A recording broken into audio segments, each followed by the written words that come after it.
Hello dears, इतनी late upload करने के लिए सॉरी। मेरी एंगेजमेंट होने वाली है तो मैं थोड़ी बिजी हो गई थी और आज ही मैं 3 से 4 वीडियो अपलोड करने की कोशिश करूंगी, तो गुस्सा मत होना मुझ पे।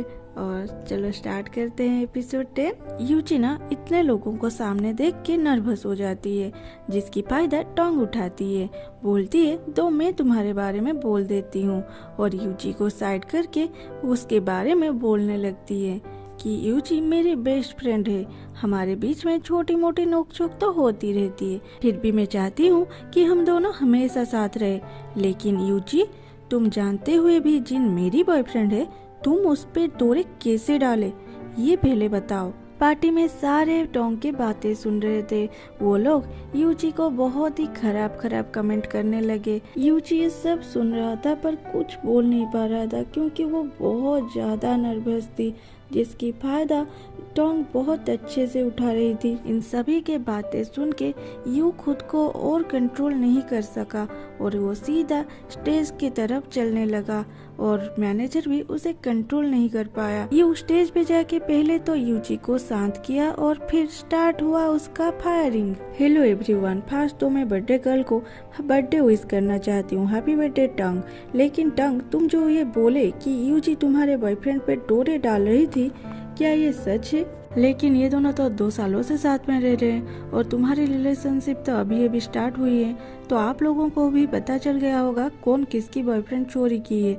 ये सुन के सारे लोग टोंग के बारे में बुराई करने लगते हैं। उसी के पार्टी में आके उसकी बुराई हो जाती है। यू फिर बोलता है, यूची बहुत ही अच्छी लड़की है, वो हमेशा मेरा केयर करती है। जब मैं सैड होता हूँ वो मुझे हंसाती है, मुझे हर काम में हेल्प करती है, मेरी गलती पे मुझे समझाती भी है, और ना वो मेरे लिए फाइट भी की है। मेरे नजरिए से देखो तो वो एक ऐसी लड़की है जिसे हर कोई पाना चाहेगा। यू का ये कारनामों का वहाँ आए कुछ गेस्ट वीडियो कर रहे थे, तभी यूची के पास जाके उसे किस कर लेता है। उस टाइम ना मैनेजर और टोंग की हालत देखने लायक था। फिर वो यूची के हाथ पकड़ के उसे बाहर ले जाता है। इधर टोंग बहुत ज्यादा गुस्सा हो जाती है क्योंकि यू उसकी ईगो और पार्टी दोनों की बोले तो वाट लगा दिया था। उधर मैनेजर फोन करके यू के किस वाले फोटो वायरल ना हो उसके लिए काम करने लग जाते हैं। अगले सीन में दिखाया जाता है यू और यूची एक सुनसान जगह पे बैठे थे और यूची से पूछता है कि तुम्हें जो भीड़ से डरते हो इसका रीजन क्या है। यूची थोड़ी सी हिचकिचाती है, फिर बोलती है एक बार उसकी एक कंपटीशन थी और वो अपने लिए जो स्पीच रेडी की थी उसे घर पे छोड़ दी थी। वो अपने माँ को लाने के लिए बोलती है और जब जल्दी से आने के लिए फोन करके बोलती है तभी उसकी माँ रोड क्रॉस कर रही थी और एक्सीडेंट हो गई। यूची अपने फोन पे माँ चिल्लाती रह जाती है, लेकिन उसकी माँ इस टाइम मर चुकी थी, जिसकी वजह से यूची को ये प्रॉब्लम हो गई थी। अब प्रेजेंट का सीन दिखाती है जहाँ यूची बहुत जोर से रोते हुए बोलती है, अगर मैं उस दिन माँ को फोन नहीं की होती तो आज मेरी माँ सही सलामत होती। सब मेरी गलती है, मेरी ही गलती है, ये बोल के यूची और जोर से रोने लगती है। यू उसके सर अपने कंधे पे रख के बोलता है, तुम्हारी कोई गलती नहीं, तुम अभी थोड़ी सी चुप हो जाओ। यूची रोते रोते वहीं पर सो जाती है। दूसरी तरफ टैंग के पापा यू को उसके न्यू फिल्म से निकाल देते हैं। ये खबर पाके मैनेजर परेशान हो जाता है और वो यू के पास जाके उसे टोंग को माफी मांग के सारे स्यापा खत्म करने को बोलता है, पर यू मना कर देता है और यूची से भी ये सारे बातें छुपाने की कोशिश करता है। लेकिन यूची इन दोनों की बातें सुन लेती है और वो खुद जाके टैंग को माफी मांगे कि ये बोल के जाने लगती है। ये उसे गाली करने के बाद वो अपने रूम को चले जाता है। रूम पे यूची टैंग को सॉरी मैसेज करने वाली ही थी, यूं वहां आके उसके फोन छीन लेता है और मैसेज पढ़ के पहले तो यूची पे नाराज होता है और फिर टैंग को सॉरी की जगह बहुत सारे गाली लिख के भेज देता है। ये सारे मैसेज पढ़ के टैंग यूची और यू पे बदला लेने की ठान लेता है। दूसरी तरफ दिखाया जाता है कि यू बहुत ही ज्यादा उदास था क्योंकि जिस ड्रामा के लिए वो इतना ज्यादा हार्ड वर्क दिया था वो ड्रामा उसके हाथ से चला गया था।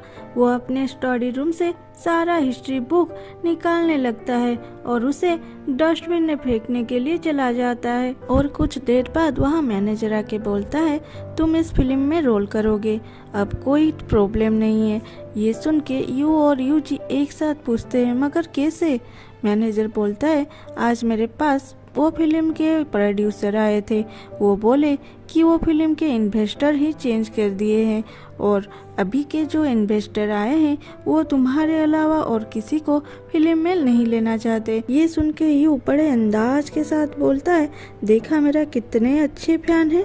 मैनेजर बोलता है, वो तुम्हारे फैन नहीं है, मुझे उन पे डाउट हुआ था तो मैंने उनका बैकग्राउंड चेक किया था, सारे सिर्फ यूजी से रिलेटेड है। ये सुन के यू और यूजी दोनों एक दूसरे को देखने लगते हैं।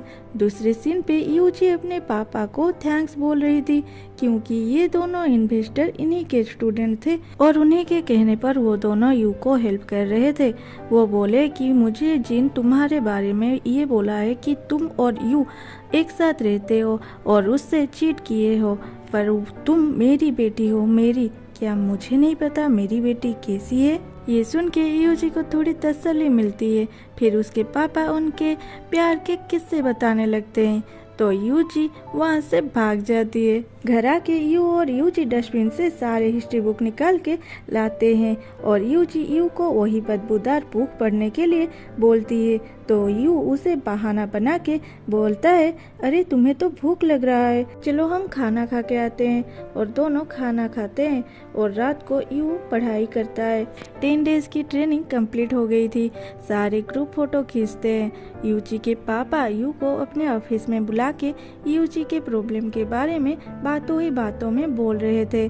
तभी यू बोलता है कि मुझे इसके बारे में सब कुछ पता है। ये सुन के अंकल बोलते हैं, यूजी ये बातें किसी से शेयर नहीं करती, यहाँ तक कि मेरे साथ भी नहीं। तुम जरूर उसके लिए स्पेशल हो, लेकिन मैं तुम्हें ये बोलना चाहता हूँ कि अगर तुम उसे खुश नहीं कर सकते तो प्लीज उसके लाइफ से चले जाओ। मैं उसके पापा हूँ, मैं नहीं चाहूँगा मेरी बच्ची फिर से हर्ट हो।